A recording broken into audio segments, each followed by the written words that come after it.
wajar kerana kita masih sedang membangun. Sama lah juga dengan kecenderungan menteri-menteri yang masih membandingkan dengan Zimbabwe, Somalia, Bangladesh, Chad, jauh lebih tinggi. Oleh demikian saya memilih untuk membandingkan ekonomi Indonesia dengan negara-negara yang pernah mendata taraf yang hampir sama pada saat itu. Dan setelah 20 tahun, 30 tahun berbanding dengan sekarang, di Singapura akan mencapai 5 kali lebih ganda, 5 kali ganda, 106.000 ringgit setahun berbanding 21.500 ringgit setahun pendapatan per kapita untuk rakyat umum. Dari segi rakyat biasa, kalau kita kerani sekolah, kalau kita gaji 1,000 Singapura, lebih 4,000. Kalau kita graduat, siswasa, lulusan universiti lain, gaji 1,200, di Singapura sudah hampir 6,000. Mengapa kita layan rakyat kita begini? Walhal rakyat kita berhak mendapat, ya kalau tidak 6,000, 4-5,000.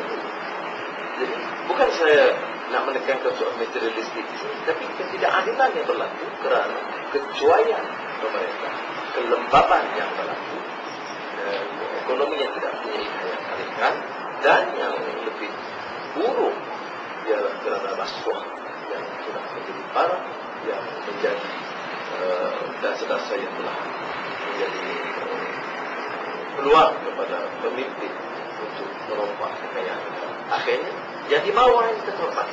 Kenapa rakyat Singapura punya uang banyak, boleh beli rumah, datang untuk bercuti di sini dan membeli belah berlebih begitu? Padahal kita dulu sama.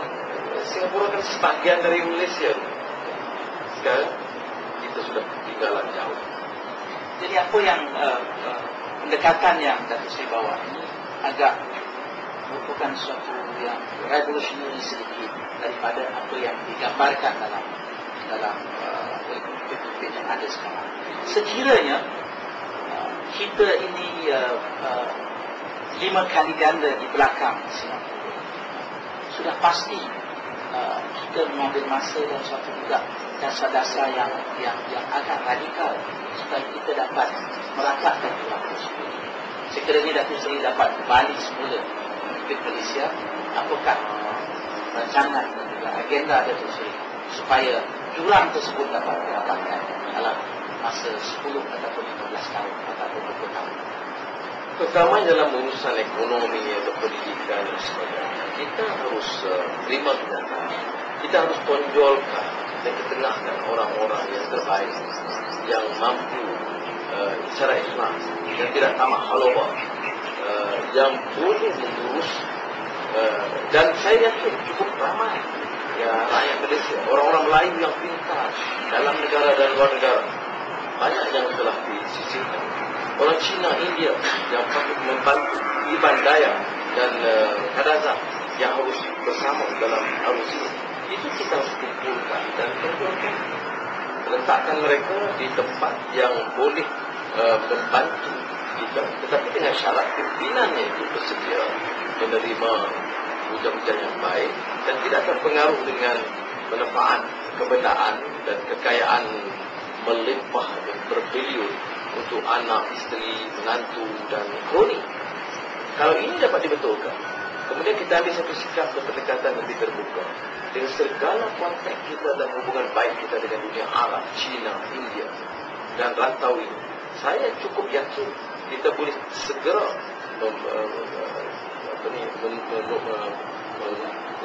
mengangkat semula ekonomi negara kita.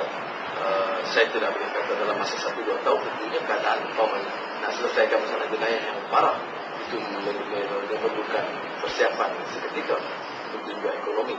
Tetapi saya yakin ini bukan satu kenyataan politik murah. Saya yakin kerana saya punya pengalaman, saya punya banyak kenalan, dan saya menaruh keyakinan besar kepada keupayaan anak-anak muda dan nasional, termasuk dari baik-baik negara Melayu dan juga yang lain untuk diberi amanah dengan syarat mereka itu laksanakan dengan cukup baik dan bersih. Dalam konteks ini, Datuk Seri juga telah memperkenalkan inisiatif apa yang dikatakan sebagai agenda ekonomi Malaysia untuk menggantikan dasar ekonomi baru. Tapi bagi masyarakat Melayu, dasar ekonomi baru ini suatu yang dirasakan satu-satunya dasar yang boleh menyelamatkan orang Melayu dalam negara. Ramai yang berpendapat kalau tidak ada dasar ekonomi baru itu, orang Melayu akan merempat di negara kita sendiri dan di negara mereka sendiri. Jadi, adakah Datuk Seri yakin bahawa dengan menggantikan dasar ekonomi baru ini dan dengan agenda ekonomi Malaysia ini dapat meyakinkan sokongan orang Melayu terhadap perjuangan itu sendiri? Tatkala melancarkan dasar ekonomi baru Serampang Dua Mata oleh Tun Razak pada tahun 1991, saya seorang mahasiswa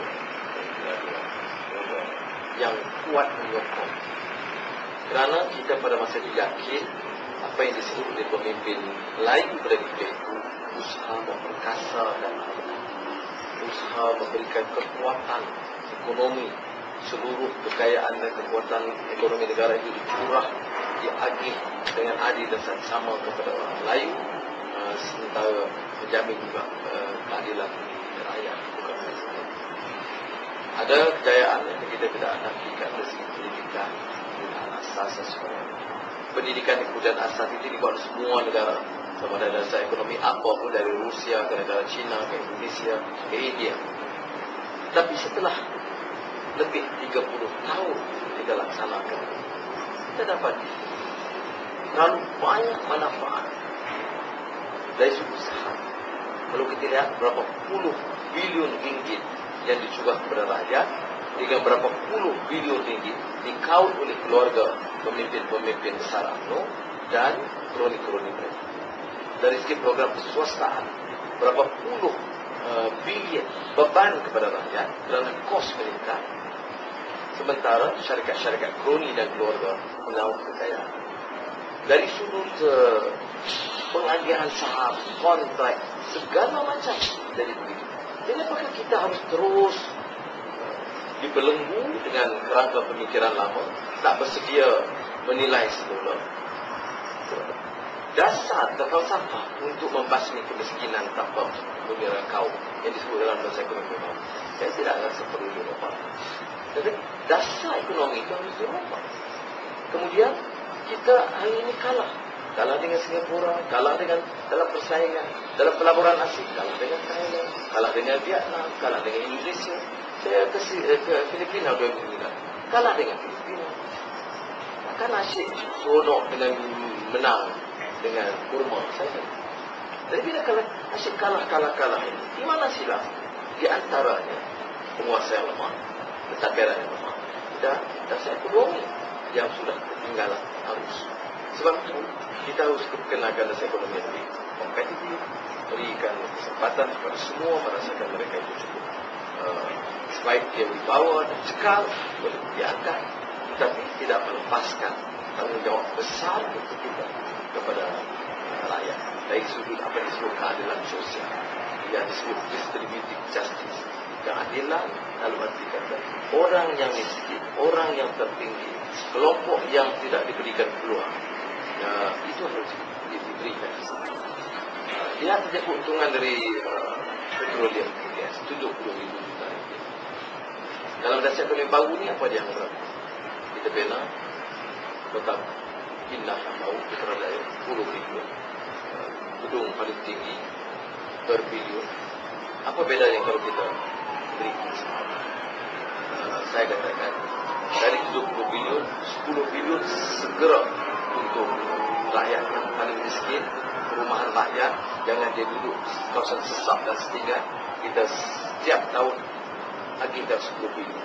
Saya nak tanya siapa yang boleh pertimbangkan asas di mana jutaan rakyat dapat. Kita boleh kawal harga kalaupun ataupun kita boleh tentukan ada